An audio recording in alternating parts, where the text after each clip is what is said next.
Whether it's for a honeymoon or a family getaway, millions of people board luxury cruise ships every year for a good time. But tragically, not everybody returns home. In fact, there is an increasing concern about the safety aboard cruise ships as so many people go missing from the vessels. Two cases of people who have gone missing while on board a cruise ship. Geoege Smith.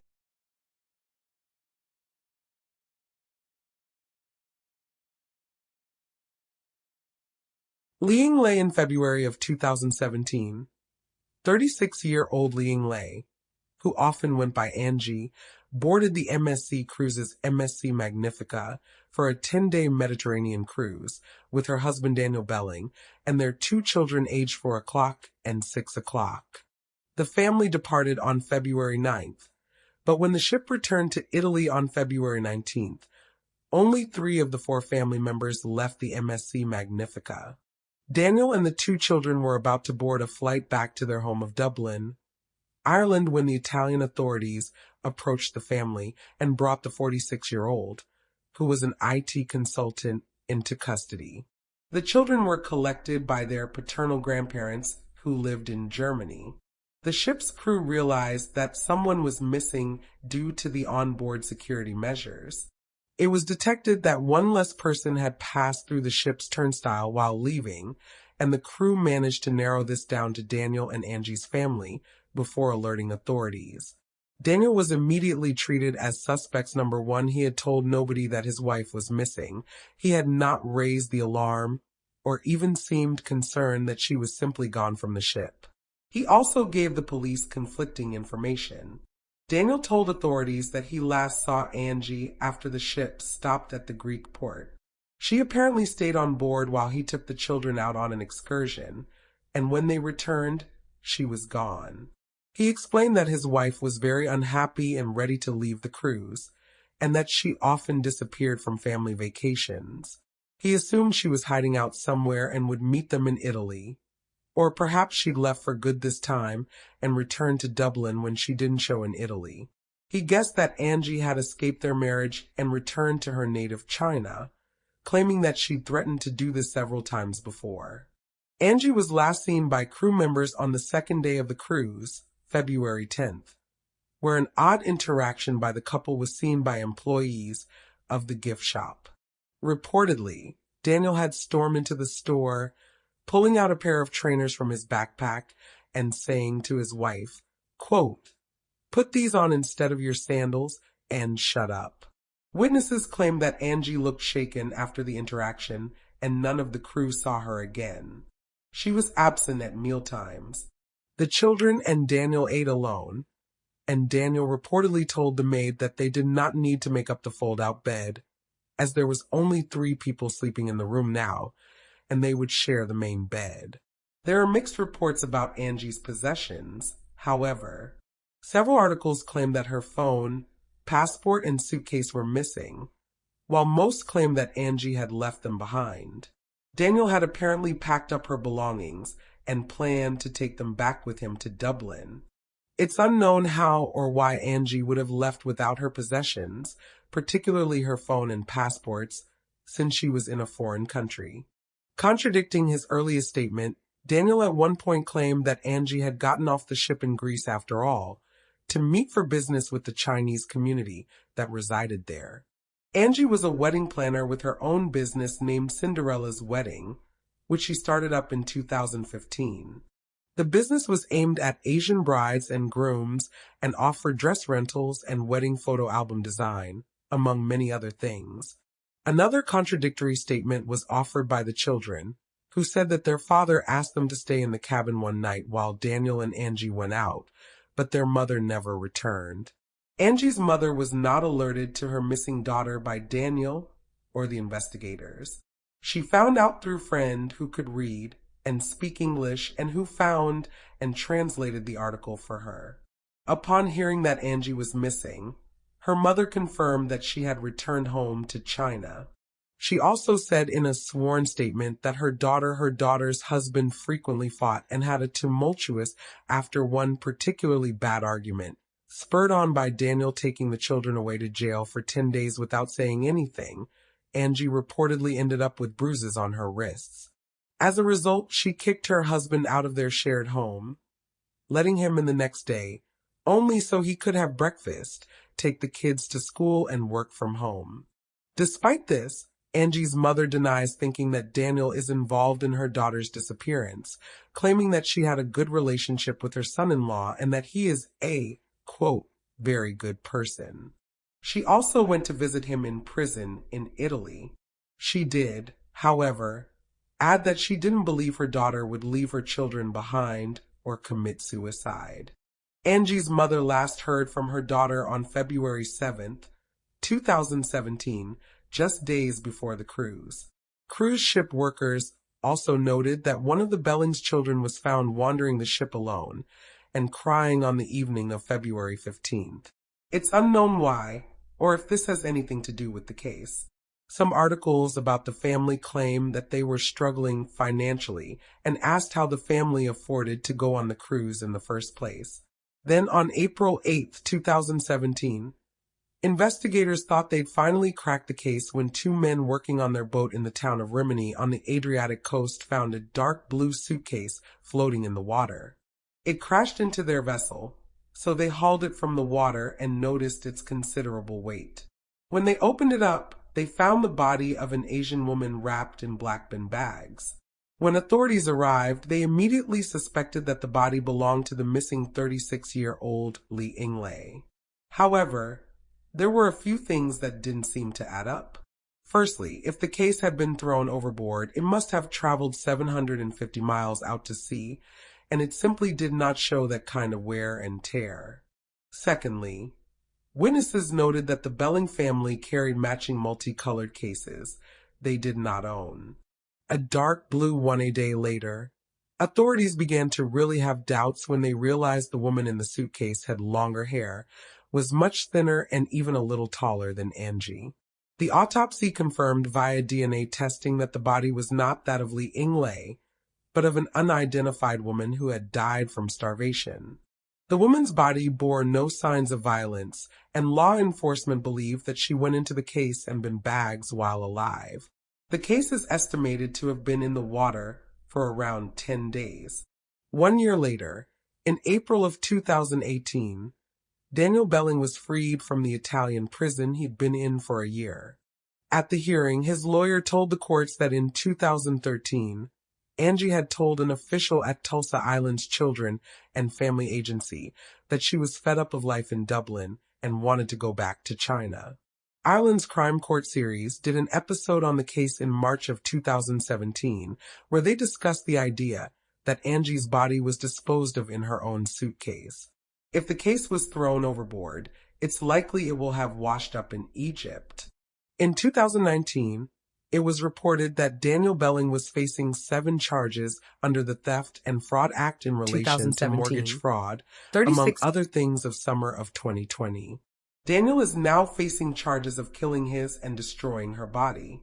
The case is still ongoing. Born October 3rd, 1978, George Allen Smith IV was 26 years old when he went missing while on a cruise ship in the summer of 2005 during his honeymoon on June 25th. 2005, George married 25-year-old Jennifer Hagel at a cliffside wedding in Newport, Rhode Island, which his sister Bree described as a storybook ceremony. George was set to take over his father's liquor store business upon his return to the U.S. His new wife, Jennifer, had recently completed a master's degree in education at the Roger Williams University in Rhode Island and was going to start a new job teaching third-grade children after the summer. 4 days later on, June 29th, the couple boarded the Royal Caribbean cruise ship, the MS Brilliance of the Seas, ready for their 2-week honeymoon, which would take them around several Mediterranean countries, including Italy, Greece, and Turkey. The pair boarded from Barcelona in Spain.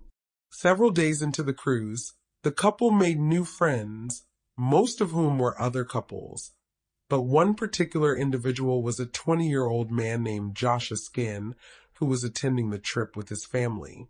Josh met Jennifer and George while the group visited Florence in Italy on the night of July 5th. However, things on the cruise ship took a turn. CCTV showed Jennifer and George entering the third-floor casino at around midnight. Beforehand, the couple had spent the day in Greece and had dinner together, toasting to their future together. The CCTV footage of George is the last footage of him.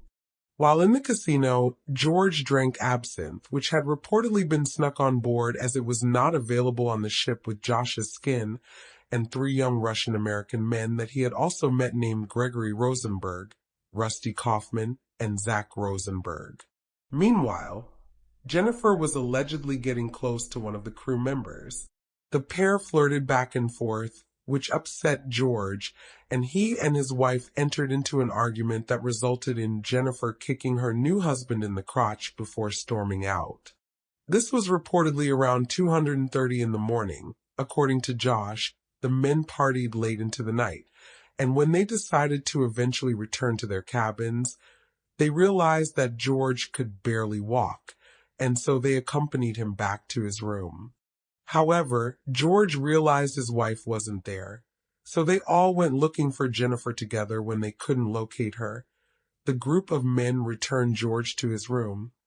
Once again, according to Josh's story, he went to use the bathroom, and when he came back, the other men had taken off George's shoes and put him to bed just after 4 a.m. from here. The 4 men claimed that they stayed a short while in the room, then returned to their own cabin, where they ordered a large amount of food. So much food that they took pictures of it and of themselves with their meals. However, according to a Californian deputy police sheriff named Cletus Hyman, who was staying next door to George, this was not the case. He called to complain about the noise levels in George's room and claimed that this was not the first time he had done so. Hyman watched out of his peephole and saw 3 men leave George's room and walk down the hallway. He heard George ushering people out of the room. Beforehand, it's unknown who exactly Hyman saw leaving the room. Shortly after this, he heard a quote, horrific thud. It sounded like someone had fallen onto the balcony, and that the sound had caused vibrations in his room. This was around 4:30 a.m. Around this time, Jennifer was found passed out in the hallway of the ship by some of the crew, and has very little memory of what happened after leaving the casino at 7:30 the following morning. Passengers of the cruise noted a huge blood stain on one of the awnings of the ship and alerted the crew members. Jennifer assumed her husband was sleeping elsewhere and left for an appointment she had made for the 2 of them at the onboard spa. She was later alerted by the ship's crew, and it was realized that George must have gone overboard somewhere between Greece and Turkey. Early on in the investigation into the disappearance of George Smith IV, the captain waved the incident off as an accident, but many online sleuths, along with George's family, are not so sure. Small traces of blood were found in George's cabin, and the investigators working the case treated it as a homicide. On July 29th, the FBI announced their involvement with the case. The bizarre tale received much media coverage from the likes of Geraldo Rivera 48 Hours and Dateline NBC, who made the suggestion that it was a robbery gone wrong. The case even inspired its own made-for-TV movie called Deadly Honeymoon. In 2012, the New York Post reported that the case had been handed over to the Mafia Division of the FBI. It is unknown why. In 2012, Mike Jones, the Smith family lawyer, accrued documents from the cruise company, which raised doubts about the accounts given by the 4 men who accompanied George back to his cabin on the night he went missing. According to them, they ordered a massive amount of food, but the cabin has no record of this supposed room service order. Joshua Skin, the 20-year-old Californian who'd befriended George on the cruise, failed an FBI polygraph test, and while being questioned by the Smith family lawyer, he invoked his Fifth Amendment right. One of the Rosenberg cousins' polygraph tests with the FBI came back as inconclusive. The other 2 men's results are unknown. However, Josh's lawyer Keith Greer maintains that his client was with the other men in the cabin across the ship when George disappeared, and that Josh had passed a polygraph which had been administered earlier on in the investigation. We also must remember that polygraph tests are notoriously unreliable.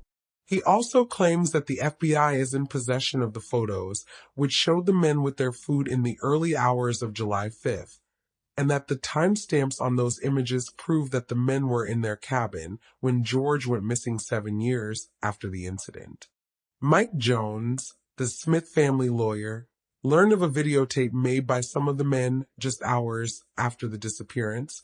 The 3 Russian-American men are seen and heard making callous jokes about George's death, stating, quote, "We gave that guy a paragliding lesson without a parachute," with Gregory Rosenberg adding at the end, quote, "I told you I was gangster."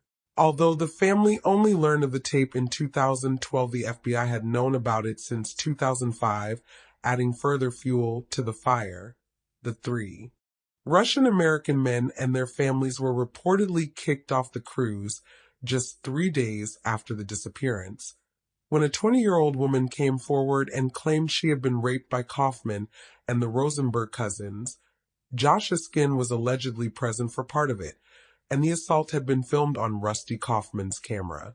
Jennifer, after being questioned by Turkish authorities, chose not to remain on the cruise and instead flew back home.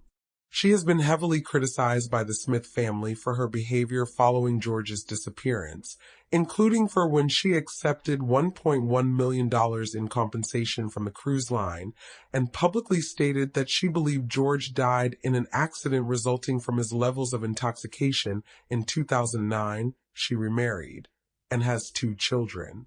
However, a Daily Mail article from 2015 notes that she has since changed her belief and now believes that George was murdered despite all the suspicious goings-on.